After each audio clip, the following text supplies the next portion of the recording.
I am so sorry. I apologize. That's okay. How are you? I'm well. How are you? And sorry, everybody, to keep you waiting. I promise to make it up. I apologize. That's okay. You're here now, and that's all that matters. Yay! Hey, nice to see you. So much laugh. I love it. Thanks so much for joining today. We're so excited to chat with you today.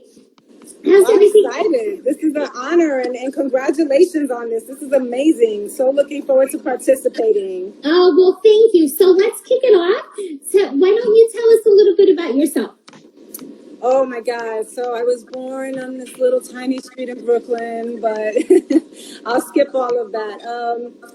I'm a reformed attorney, practiced for many years, and pivoted about 10 years ago into the diversity and inclusion space, and really found my niche there, enjoyed it quite a bit, cut my teeth in that through sports, which was a privilege, as in this is how we met, through the sports space, and have been doing it ever since. Different industries, left sports, went to financial institutions, came back to sports, and now been pivoted into a whole other space with fashion and just, continuing to expand my skill set as I go along. But it remains something I'm super passionate about. I think it's important right now. It's always been important, but especially now, I think it's been magnified. Absolutely. So tell us, why did you decide to go to law school? I wanted to change the world. I was going to be a social justice warrior. I wanted to do international law and work for the UN. That was my original plan. I studied international relations as an undergraduate. And then I got to law school and got into the thick of it and kind of saw it was a little bit different than I envisioned. I made a pivot and went into corporate because I started to actually see what my law school bills were going to look like. And I was like, oh, wait a second, I need to make money. Otherwise, this is not going to work. So I actually went into the intellectual property space, copyright, trademarks, and then pivoted into the corporate law space. So, and then I just got tired of the law and went, in a different direction and landed in sports. Right. And what was that transition like? You know what? It was interesting, and it wasn't something I was looking for. So this is actually a good thing for people to keep in mind. I was working for the city of New York at the time and went to an event and met a gentleman there, and we got into a very heated and passionate debate about the New York Knicks. I was right, he was wrong, and it was very intense and going back and forth. And then 6 months later, he reached out to me and said, I think I have a better opportunity for you. And it was at the NBA Retired Players Association. So it was a pivot, but I will tell you, my law school experience, negotiating, influencing, collaborating, contracts, it was a great foundational skill set for me to run the operations of the Retired Players Association. It was a nonprofit. We did a lot of event programming for retired players. So helping them transition into this new chapter of their lives. Mm-hmm. So it was a real nice muscle flex and a real nice opportunity to apply these skills in a different way. Yeah, no, that's great. That's great. And then you went on to IMG. USTA. USTA before I went to IMG. NBA Retired. That USTA is where I got exposed to diversity and inclusion. Okay. So I was just on the website. I had never been to the US Open, and as a native New Yorker, I felt that I was being disrespectful to my roots. So I went to look for tickets, and you see careers, and I just clicked on careers. And there was this jobs there that said diversity and inclusion, and I tell people it's the first time I applied for a job like a guy, because I looked at it, didn't know what they were talking about, never heard of this discipline of diversity and inclusion, looked at the skill set, said, I don't know anything about this, but I can do this, I'll figure it out, here's my application, and serendipitously got the job. Wow, and what was that like, Renée? You know what? It was scary. It was daunting for a variety of reasons. One, I didn't really know the discipline. I wasn't really familiar with how this would show up in the workplace. As a diverse person, and I think you would understand this, there's a sensitivity sometimes where we're in this corporate environments. We don't always want to be the person talking about diversity. So it was finding my comfort level with being that advocate internally, and kind of silencing the sounds that I had grown up with, like you don't want to be that person. And it was interesting. I credit my success directly. It's attributable to the mentors and the sponsors I had at the USDA. I had three bosses while I was there in that role. Each of them men who completely were my biggest champions, pushed me out of my comfort zone, stretched me in all kinds of ways. And I stand on their shoulders. They believed in me more than I believed in myself at the time. Yeah. And were not afraid to give me credit. We're not insecure about me getting kudos or, people coming to me to get information and expertise. They positioned me to be successful right away. And it was one of those bosses that then helped me go to AIG, two of them actually. Wow, that's great. That's amazing. So I think it's important to know, because we talked about this during our prep call, that we met when you were at the USTA. Yes. And I had reached out to you because I was doing the Hispanic Sports Summit at NYU. Yes. And I was so in awe with your background and the fact that you were working for the USTA. So you were gracious enough to be on the panel. And that was like over 10 years ago. We've kept in touch. So we talk about a lot about the power of networking and, reaching out to people even though you don't know them. So I think that that's something that, we wanted to share with the audience today. So. Yeah, and I think it was important because I know for me, to see another Latina, you were at the Nets at the time. Yep. Right, Yep. you were at the Nets at the time in sports. Another woman, so together that convergence of a woman of color and in the same industry was like, I need to know her. So I want to thank you, for welcoming me into the space, but also staying in touch because we need to support each other. Yeah, no, for sure. So after you went from the USTA, that was where you got into this space, and then just quickly walk us through the next couple of chapters, because sure. I really wanna hone in on, based on what's happening today, and get your view and your expertise on why diversity and inclusion is so important on so many levels today. Sure. So USTA was amazing, but I knew if I wanted to stay in the discipline, I had to get global experience. So I went to AIG, Financial Services Institution, responsible for all of the Americas and some of the Middle East while I was there. Really expanded my scope. I was based in Miami at the time, and I just missed New York. I missed my family. They were not near enough, and there was an opportunity at Major League Baseball. So I joined the organization as the head of talent acquisition. A couple of months later, the head of diversity left, and I was asked to take over that department as well and became the chief diversity officer for Major League Baseball.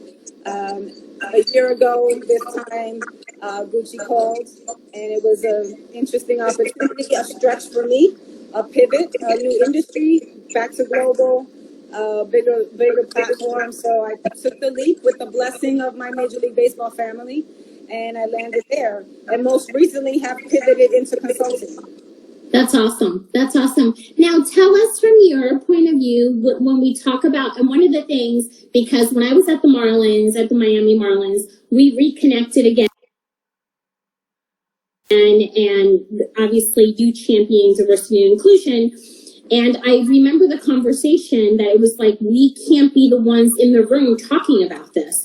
So how do we bring up this conversation to be inclusive and, to get our message across without anyone saying, oh, there's the Latina in the room talking about diversity? Look, I think one of the things is usually it's an unfair burden, but it has to start with us. 99% of the time, it's going to start with us. I think we have to take that on with rigor. I would recommend, there are people that don't look like us. There are champions around this conversation, especially now.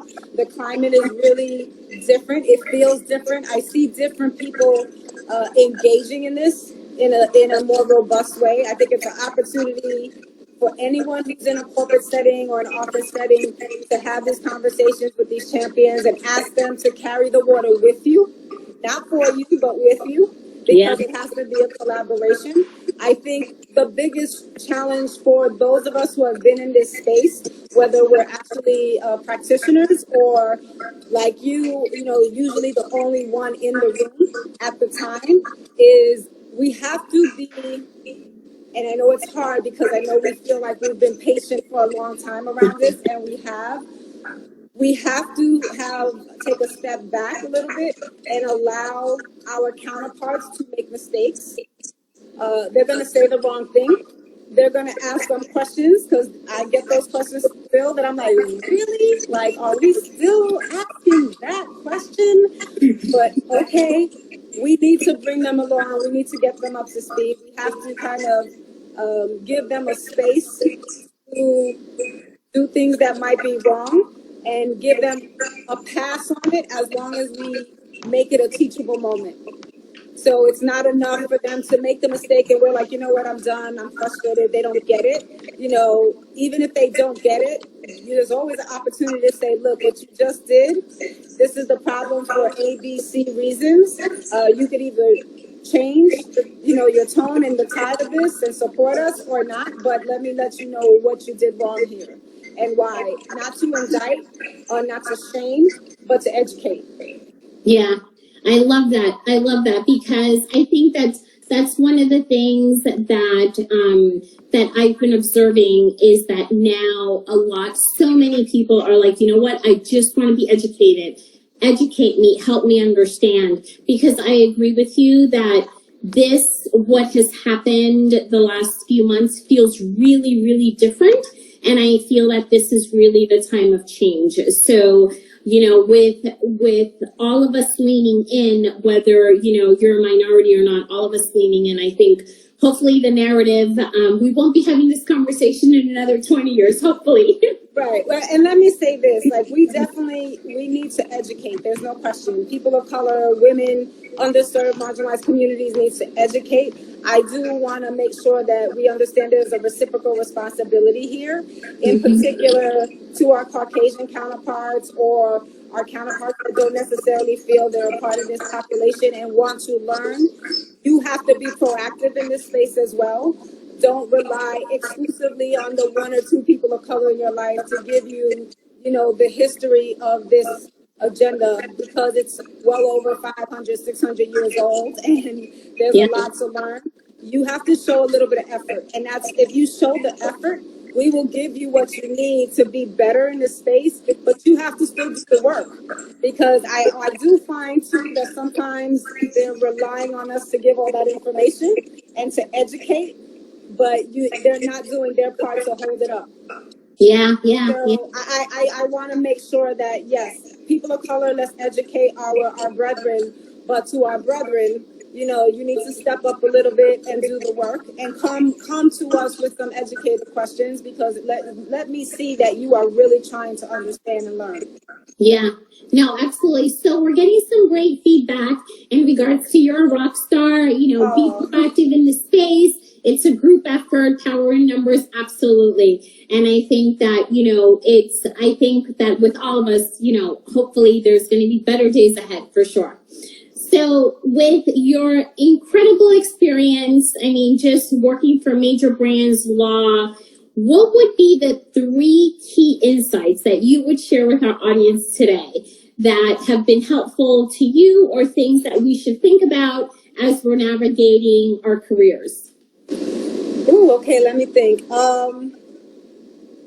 Number 1, don't be afraid to hire or develop or mentor or sponsor people that are smarter than you. That's okay. Don't be intimidated by that. When I got hired at the USTA, the gentleman that hired me and is still a friend and a mentor to this day told me that. He's like, you're clearly smarter than me, and I don't have a problem having you by my side. So, and I say that because, and we talked about this a little bit, there's this Jedi mind trick that the infrastructure, especially the patriarchy, has put into place, that there's only room for one of us at the table. There's only room for, you know, one of us to sit down and participate in the conversation. It's a lie. And the onus will be on us to bring others along, and that's the responsibility. And that's the responsibility we have to one another. So don't be afraid to hire people and develop people that are smarter than you. I have a friend of mine who always said this to me, and I never understood it, but I understood it now. A closed mouth does not get fed. So you need to ask for what you want, pursue what you need, negotiate your salary. Nothing will be given to you. You have to be proactive around it. Nobody, and I promise you, nobody has been mortally wounded by the word no. So what do you really have to lose by just asking for what you want and need? And lastly, I will go to my grandmother's, she's with me at all times, and she says pa'lante, which means to go forward, siempre pa'lante, to always move forward. And my formula around how do I stay focused on moving forward is, reflect on the past, optimize the present, and prepare for the future. Y con eso siempre pa'lante. Yeah, I love it. I love it. I love it. Those are definitely some great insights. As Lisa says, dropping gems for sure. Thank you, for sure. Thank you, Lisa. For sure. This has been amazing. Thank you so much for your time. We really appreciate it. This has been so insightful. And I'm so grateful that you were able to join us today. So thank you for your time. Thank you everyone for watching, and we'll see everyone here on Thursday for our next lunchtime conversation. Thank you, Elisa, for all that you're doing. Bless you. All right. Thank you. Bye-bye. See ya.